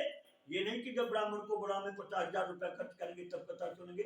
नहीं भाई, हम शाम के आके और 5 रामायण पढ़ेंगे, अथवा हम ब्राह्मण हैं तो शोक सागर उठा के 5 अध्याय पढ़ लेंगे, कुछ भी करेंगे नहीं, गायत्री मंत्र जपेंगे। अपन ब्राह्मणों को गायत्री जपना चाहिए। ब्राह्मण भी कष्ट में है। नहीं भाई, आप सवेरे 5 बजे स्नान करके 1000 गायत्री जप लीजिए और सारे कष्ट दूर हो जाएंगे। 1000 गायत्री जपते जाइए। 1000 जो गायत्री जपता है वो सीधे संसार के कष्टों को भोग नष्ट करके ब्रह्मलोक में निवास करता है। भाई टाइम नहीं है, 24 गायत्री ब्राह्मण जप लिया, हाथ से जप लिया, जल्दी जल्दी जाना है 24 साल तो रात भर के पाप खत्म हो गए। और शाम की आरती में बैठ के 24 बार मंत्र जप लिए तो दिन भर के पाप खत्म हो गए। अगर 108 मंत्र हम एक माला सवेरे जपते हैं, एक माला शाम के जपते हैं तो हम इंद्रलोक के अधिकारी हैं। अगर हम 1000 गायत्री रोज जपते हैं तो हम ब्रह्मलोक के अधिकारी हैं। उसी गायत्री में ब्राह्मण गायत्री ना परो धर्मा, गायत्री से बड़ा ना कोई धर्म न कर। क्योंकि अपन को भाई मूर्ति पूजन भी है, मूर्ति पूजन भी पहली क्लास है। फलाने मंदिर और ढकाने मंदिर और ये हो जाए, पहली क्लास है। ये जीते जागते हैं, हमारे माता पिता बैठे हैं और माता पिता के हम पाँव नहीं पड़े और जल लेके हम आधार कार्ड चले गए माता को जल चढ़ाने। नौ दुर्गा में वो फैल लेती पगला कहीं, मैं घर में बैठी हूँ, मेरा चढ़ नहीं। संसार में ये जीते जागते प्राणी, इनसे सबसे संसार से हम विरोध कर लें, घर से लेके बाहर तक। और फिर शाम के मंदिर में घंटा बजाना, वो सब मुंह फैल लेते। सबके अंदर में भगवान बैठा है, सबको भगवान मानकर परम ज्ञान जब आ जाता है तो हाथ जोड़ के शांत हो जाता है। राग द्वेष नष्ट हो गया, मुक्त हो गया। मूर्ति तो दर्शन का मतलब ज्ञान लेने जाते हैं, उनको देखने न हो जाते हैं। दर्शन का मतलब ज्ञान होता है। वहां जाके भगवान की मूर्ति से मिलाते चलो। इनमें श्रद्धा नहीं है, जब पत्थर के सामने रोना गिड़गिड़ा। जब पत्थर में श्रद्धा मजबूत होगी तब परम ज्ञान होगा, तब ज्ञान।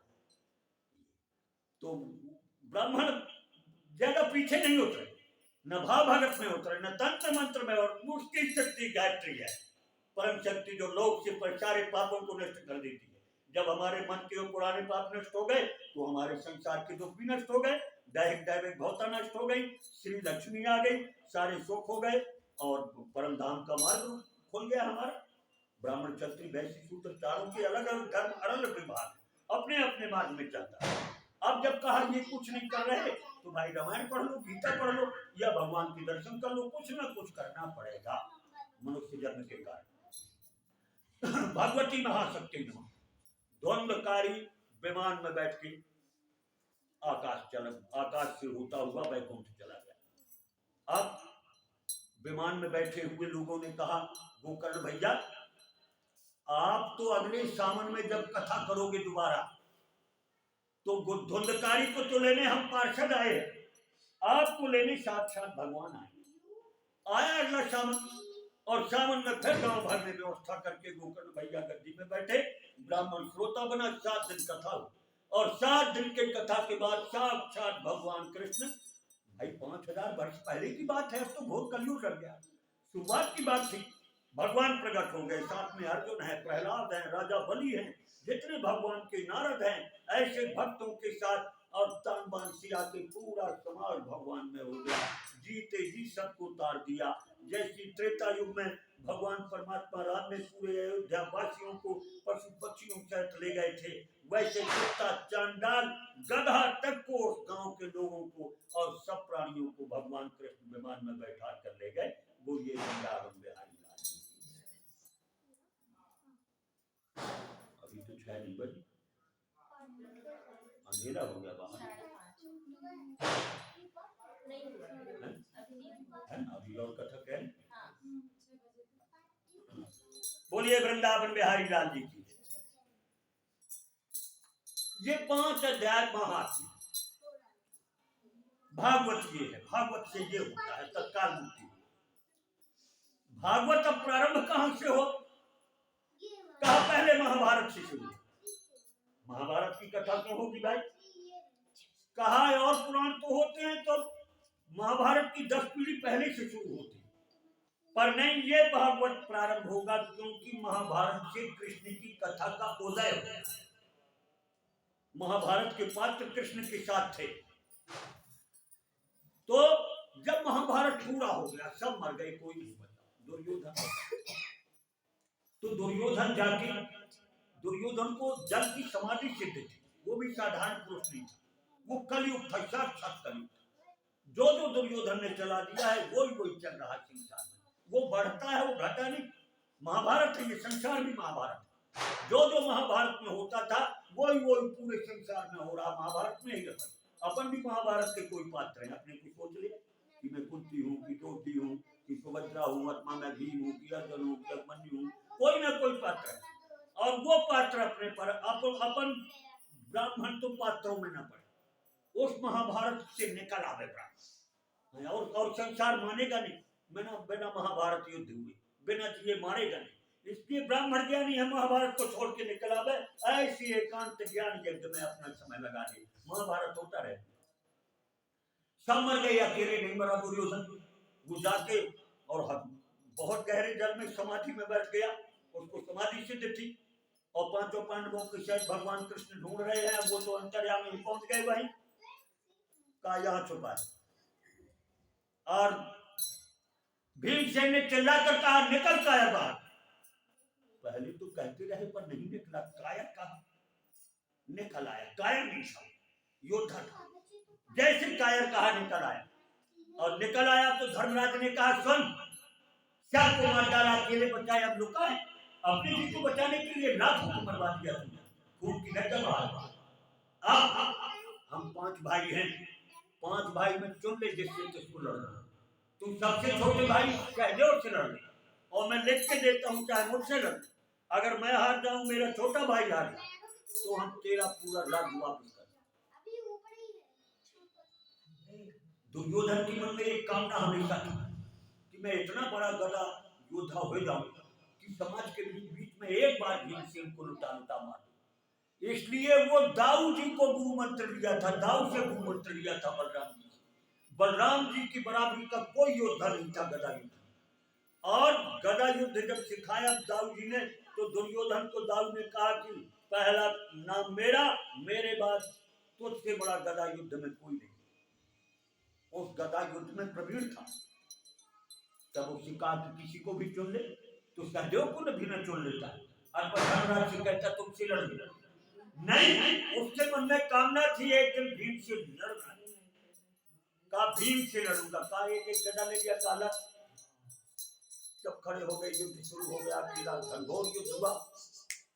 अब भीम के पास 10,000 हाथी की ताकत थी, इतना वजनदार गदा उसके शरीर में लगे और उसके खंड खंड हो जाए, उसके लग ही नहीं रहा था, हंस रहा था।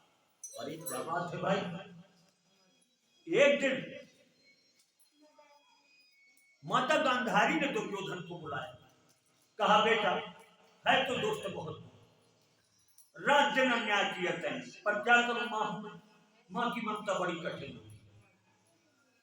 तू ऐसा कर कि अर्धरात्रि में मेरे पास अपने पूरे वस्त्र उतार करके नग्न हो गया। माता गांधारी, धृतराष्ट्र तू अंधे थे, भीष्म पितामह की ताकत से और गांधार नरेश के राजा ने जबरन कन्या का विवाह किया। निहंधे के साथ अपनी लड़की कौन देगा? वो तो भीष्म बैठे कहा अपनी लड़की हमारे लड़के को दे, अब नहीं देता तो फांसी अब विवाह कर देंगे।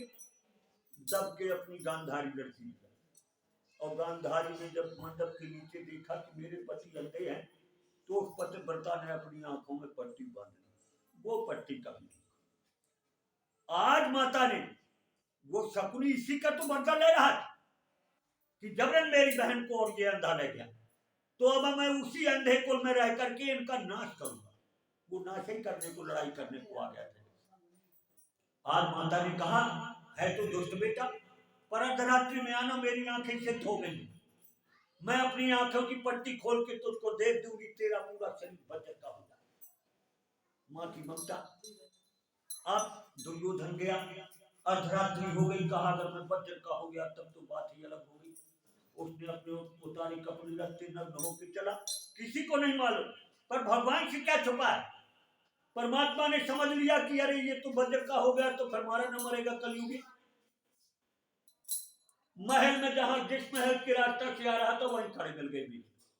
कहां जा रहा? माता के पास। बिल्कुल लज्जा नहीं आती। अगर भाई ने ममता के ऊपर गाहे किया कि ऐसे आ जाना, तो पूरा कहेगा इतना सा कपड़ा तो डाल ले। अब वहां कपड़ा कहां मिला? अपने पीताम्बर फाड़ा, काले कमर में डाल ले। उसने अपनी कमर में कपड़ा डाल लिया।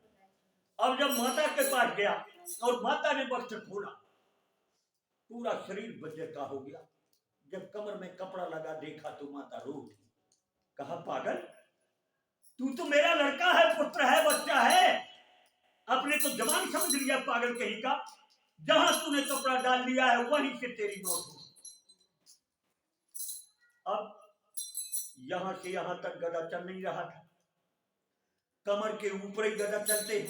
गदा विद्या का ये नियम है कि कमर के नीचे गदा नहीं चलता, कमर के ऊपर गदा चलते हैं। अब भीम से मार हट गए, खना खन होता है, उससे लगा ही नहीं रहा, पसीना पसीना हो गए। भगवान कहते हैं लगता है मंझली भैया अपनी प्रतिज्ञा भूल गए। जब द्रौपदी का चीरहरण हो रहा था तो भुजा उठाते हुए प्रतिज्ञा किया था कि तेरी जान तोड़ूंगा, तो इशारा कर दो ना। अर्जुन ने कहा नहीं प्रभु, गदा विद्या जान के नीचे चलती नहीं। अब हम तो मनुष्य, हम अगर झूठी बात कह दें भाई को अपनी स्वार्थ के वस्तु, पाप हमको लगेगा कि नहीं? आप कह दो, आपको न पाप लगता न पुण्य लगता। तो भगवान मल्ले भैया मल्ले भैया मल्ले भैया मल्ले भैया मल्ले भैया मल्ले भैया मल्ले भैया मल्ले भैया, समझ गए? अब आ गई क्या? और जब तक दाऊद, जब युद्ध शुरू हो रहा था महाभारत, तो दाऊद ने कहा कन्हैया क्यों लड़ाई करा रहे हो, खून की नदियां बह जाएगी, कोई न बचेगा, सब मर जाए। तो कन्हैया ने कहा रिश्तेदारी लेकर जोड़ने आए हुआ, हम तो इनका विध्वंस ही करने आए हैं ना, पृथ्वी का भार उतारने आए। आप करके ही खड़े, और आपको दोनों पार्टी में किसी तरफ नहीं होना, तो आप दाऊद चले जाओ तीरथ। जब आप तीरथ से लौटोगे तब तक हम काम पूरा कर। काम पूरा हो गया, दुर्योधन बच्चा दाऊद प्रभास क्षेत्र में थे, सोमनाथ के आसपास। उनने सुना कि सब मर गए, दुर्योधन पर बचा है, तो भीमसेन और वो एक दूसरे को मारने में लगे। अब शिष्य के ऊपर ममता होती है, दाऊद के शिष्य दुर्योधन भागे वहां से कि एक ही बच जाए। आए सब जग गए, दाऊद को आके कन्हैया ने कहा कहां से आ गए? अब आ गए तो भीमसेन को कहीं भी मार रहे थे। भीमसेन को कहा भीम, दुर्योधन, भीम तुम्हारे पास ताकत ज्यादा है, तुम्हारे पास विद्या कम है, और दुर्योधन तुम्हारे पास विद्या ज्यादा है, ताकत कम है, दोनों बराबर की योद्धा है, सब मर गए, बेटा अलग हो जाओ, बेटा अलग हो जाओ। वो तो हर क्रोध में। अब दाऊद ने उठा दिया गदा भीमसेन को, भीमसेन ने कहीं नीचे ऊपर मार दिया, कहा मेरी बात नहीं मानता। अब तो भीमसेन को झटके, जब तक कन्हैया ने कहा नारायण ने आग दिखाया दाऊद का, तो थोड़ी देर को और जाओ।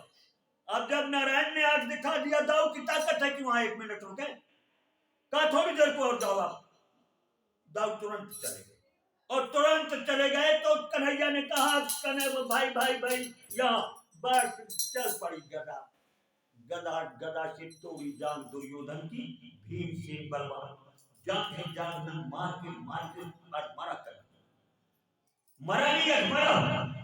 भगवान ने कहा छोड़ दो इसको अधमरा रहने दो, तड़प तड़प के मरेगा, लाखों मरवाया और अधमरा छोड़ के चले गए, तड़पता रह गए। अभी शिवराई बैठी, जो तो पूरा हो गया, मेरे हो गया, पर अब रात हो गई, प्रातः काल अब हस्तिनापुर जाएंगे पूरी सेना को लेकर के। यहाँ शिविरों में आए और वहां अश्वत्थामा द्रोणाचार्य का पुत्र अश्वत्थामा दुर्योधन का बड़ा मित्र था, वो अश्वत्थामा आया और अपने मित्र को तड़पते देखकर कहा मित्र आज की रात में मैं पांडवों के पांचों के मस्तक काट के और तेरे सामने धर। अभी तड़प रहा है, डरा था, उठने की ताकत नहीं थी। जैसे उसने कहा कि पांचों पांडवों के मस्तक ला के दूंगा, वैसे ही उठ के बैठ गया। कहा मित्र अगर पांचों पांडवों की मस्तक ला के दे दूं तो मैं अपना दर्द भूल जाऊं, 99 भाइयों के मरने का कष्ट भूल जाऊं, सब कुछ भूल जाऊंगा भाई कर दे ऐसा। अश्वत्थामा गया रात में, वहां भगवान समझ गए कि आज के लिए गड़बड़ करेगा, तो पांचों पांडवों की स्त्री थी द्रौपदी, द्रौपदी स्वर्ग की लक्ष्मी, आज तक ऐसी स्त्री कोई नहीं हुई कि जिसके 5 पति हो, पर वो स्वर्ग की लक्ष्मी, और ये 5 स्वर्ग के इंद्र, पांचों इंद्र, इसलिए स्वर्ग की लक्ष्मी के अधिकारी। तो एक एक पुत्र पांचों की हुई थी द्रौपदी। अब धर्मराज का पुत्र धर्मराज जैसे, भीमसेन का पुत्र भीमसेन जैसा, लोग धोखा खा जाते, अर्जुन का पुत्र अर्जुन जैसा। भगवान ने कहा पांचों पांडवों से आज आप लोग इस शिविर में नहीं रोकोगे, कहां रोकेंगे? नदी के उस पार वाली शिविर। नदी के उस पार पांचों पांडवों को भेज दिया और यहां द्रौपदी के पांचों लड़कों को पकड़ा और द्रौपदी के भाई धृष्टद्युम्न को पाया। द्रौपदी और धृष्टद्युम्न ने महाभारत कराने किया, क्योंकि राजा द्रुपद में और द्रोणाचार्य में बड़ी मित्रता थी, बाल्यावस्था में साथ ही पढ़ते थे वो गुरुकुल। अब द्रोणाचार्य को ब्राह्मण गरीब थे, उनके यहाँ एक गांव भी नहीं थी, और ये राजा का लड़का द्रुपद कहा करते थे जब हमारे पिता की मृत्यु हो जाएगी और हमको पूरा राज्य मिल जाएगा तो हम अपने यहाँ का राजा बाल्यावस्था में कहते हैं। अब जब पढ़ाई पूरी हो गई, राजा द्रुपद अपने चले गए, तब द्रोणाचार्य पहुंची सभा में, कहा मित्र आप कहते थे कि राज्य मिलने पे आधा राज्य होगा देव। अरे कहा महाराज कौन देता है राज्य, वो तो बाल्यावस्था की झूठी मूठी बातें हो गई, लड़के की बात, आधा राज्य कौन देता है, हम भी नहीं देंगे, जाओ अब मन लग गया द्रोणाचार्य। अब द्रोणाचार्य आई तो वो शिक्षक बन गए कौरव पांडवों के, और कौरव पांडवों को पढ़ाने लगे। जब कौरव पांडवों को पूरी शिक्षा दी, उसी बीच भगवान भी गए द्रोणाचार्य के पास और कहा पूरी शिक्षा अपने लड़के को भी न देना, न कौरवों को देना, अर्जुन ही ऐसा नर है जो आपको नारायण से मिलाएगा, इसलिए पूरी विद्या आप अर्जुन को देना। अर्जुन नर है, नर नारायण है, और पूरी विद्या उन्हें अर्जुन को दिया, अपने पुत्र को भी विद्या पूरी दी। अब जब आज विद्या पूरी हो गई, गुरुदक्षिणा लेने का समय आया, दुर्योधन आगे आगे आगे आगे हो, मैं पहले दूंगा, मैं पहले दूंगा, मांगे जो मांगना हो। कहा जा राजा द्रुपद को बांध के ले आ युद्ध। 100 भाई चले, राजा के लड़के थे, हाथी घोड़ा भी ले गए, सेना भी ले गए, पर द्रुपद महारथी थे, चांटा मार के भगा दिया, 1 मिनट नहीं रुकने दिया, और वापस आ गए, आके खड़े हो गए। अब पांडव आगे आए, क्या आ गया? कहा राजा द्रुपद को बांध के। पांचों पांडवों के पास रथ नहीं थे, पैदल गए और लाखों सेना के बीच में अपने शस्त्र लेके जब प्रवेश हुए, राजा द्रुपद ने कहा युद्ध करने आए? कहा हाँ। कहा बांध, कहा हाँ। द्रुपद हंसा। धर्मराज ने कहा महाराज शंख बजाओ, फिर देखना। शंख बजा, पांचों भाई 5 दिशा में घुसे, तुरंत झापड़ा मार के अपने अपने रथ छुड़ा लिए सबके, और एक तरफ से 5 दिशाओं में रौंदते हुए अर्जुन एक तरफ से सेना का ध्वस्त करते हुए, दैवी अस्त्र थे अर्जुन के पास, भगवान जी के साथ। आगे आएगी कथा। कि अर्जुन को कहां से सब मिला, और जा करके अपने रथ को बढ़ाते बढ़ाते राजा द्रौपद के रथ के बगल में खड़े हो गए, पूछ के बगल में तलवार अड़ा दिया गले में, खबरदार मैं महाराज द्रोणाचार्य की आज्ञा से आपको बंधन में बांधता हूं। बांध के रथ के पीछे बांध के और ले आए द्रोणाचार्य के सामने नतमस्तक खड़े राजा द्रौपद। द्रोणाचार्य ने कहा महाराज आपने कहा था आधा राज्य दूंगा, आधा राज्य लिया मैंने, आपके पास 1 करोड़ गैया, मेरे पास 1 गौ नहीं है, मैंने आपकी आधी गौ लिया और इसके बाद 1 गौ जुर्माना लिया, आप 1 गौ मेरे पास ज्यादा रहेगी, तुम्हारे पास फिर छोड़ दिया। अब राजा द्रौपद को ताव आया, अपने महलों में 1000 ब्राह्मण बैठा दिए और यज्ञ हो रहा, शत्रु को मारने वाला प्रकट हो, शत्रु का मारने वाला प्रकट हो, स्वाहा स्वाहा। 1000 ब्राह्मणों ने पाठ पूजा स्वाहा किया। अग्नि से निकली द्रौपदी कुंड से और उनका भाई धृष्टद्युम्न। ये द्रौपदी पुरानी सीता माता जब पंचवटी में बैठी है, अब खरदूषण को आना है युद्ध के लिए, तो भगवान ने माता जानकी से कहा कि जानकी कछु दिन करो अग्नि में वास, अब अपने वास्तविक स्वरूप को आप अग्नि में स्थापित करो और यहाँ अपने रूप की छाया, जिसे माया कहते हैं, माया को बैठा दो, क्योंकि रावण आपको हाथ लगाएगा भस्म हो जाएगा, किसी की ताकत है आपको हाथ लगाएगी। जब तक मैं लीला करूं राक्षसों का नाश करूं तब तक आप अग्नि में वास करो। और यहाँ छाया बैठा, माया विराज गई अग्नि में माता और अपनी छाया रूपी माया को बैठा दिया। जिस माया के में लिखा है माथे में जो यही बड़े अमर सोई हुई, वही नारद जी मोहित हो गए थे विश्व मोहिनी में, जो यही बड़े अमर सोई हुई। नारद भी बड़ा विद्वान था, ये रावण भी बड़ा विद्वान था, इसने भी देखा जो यही बड़े अमर सोई हुई, तो ये जबरदस्ती और जाकर के उस माया को ले लंका का युद्ध हुआ।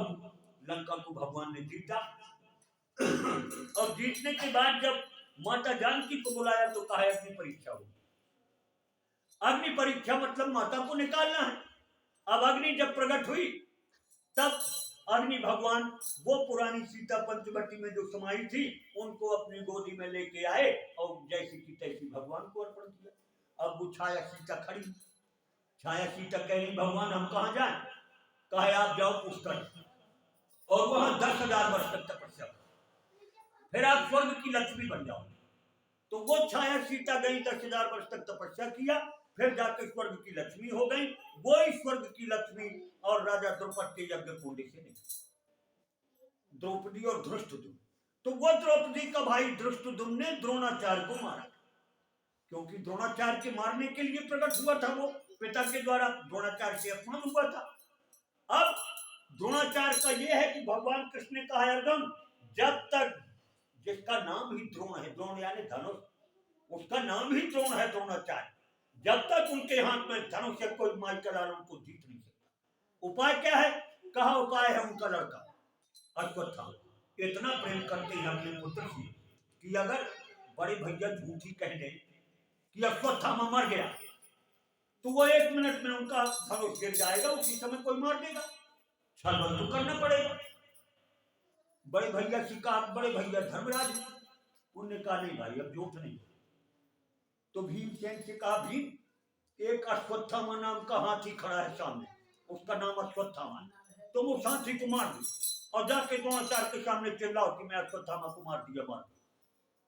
भीमसेन ने उठाया गदा और एक गदा मारी तो अश्वत्थामा हाथी गिर गया, मर गया। और गए द्रोणाचार्य के सामने मैंने अश्वत्थामा को मार दिया, अश्वत्थामा को मार दिया।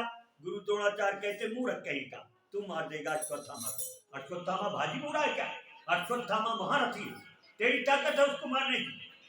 अरे कहा मैंने मार दिया, कहा तेरे कहने में मैं नहीं मानूंगा, अगर धर्मराज कह दे तो फिर सही होगा। अब भगवान कृष्ण ने कहा बड़े भैया अश्वत्थामा हाथी मारा गया है, आप जोर से कह दो अश्वत्थामा हता और थोड़ी रुक जाना और फिर कह देना कि नरोवा कुंजरुआ, तो झूठ भी नहीं है भाई। अश्वत्थामा मर गया, हाथी है कि मनुष्य हम नहीं जानते। अब अश्वत्थामा हता इतने में 1 मिनट रुक जाना, इतने में वो धनुष छोड़ देंगे, कोई मार देगा, फिर बाद में कह देना कि नरोवा कुंजरुआ। चलो अब कहना है भगवान कह रहे तो इतना सा बोला उन्हें कि अश्वत्थामा हता, इतना रुके और उससे में उनका धनुष छूट गया, क्योंकि धर्मराज तो झूठ बोल ही नहीं सकता। मर गया वो तो, धनुष छूटा। अब कौन मारे गुरु को? कौरव और पांडव पूरे उनके चेला है, कौन मारे?